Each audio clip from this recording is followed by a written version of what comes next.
Buenas, somos Softcode y este es nuestro vídeo promocional para el proyecto Girl for STEM. Para acceder al proyecto necesitaremos iniciar sesión y podemos iniciar sesión como responsable o como miembro. Si, por ejemplo, iniciamos sesión como responsable, nos saldrá este menú donde podemos ver los equipos, el personal, las actividades, las tareas o acceder al chat.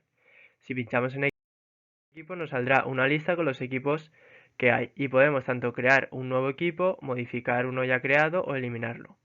Si vamos a personal, nos saldrá una lista del personal que hay en nuestro proyecto. Podemos dar de alta uno nuevo, modificar su nombre, DNI, teléfono, correo, usuario, contraseña o eliminarlo.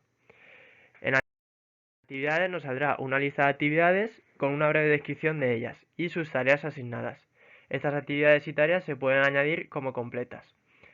Las actividades se pueden crear en un nuevo menú, duplicar en un nuevo menú y modificarlas. Luego, si accedemos como miembro, podemos consultar tareas y acceder al chat, que esto también se puede desde el responsable.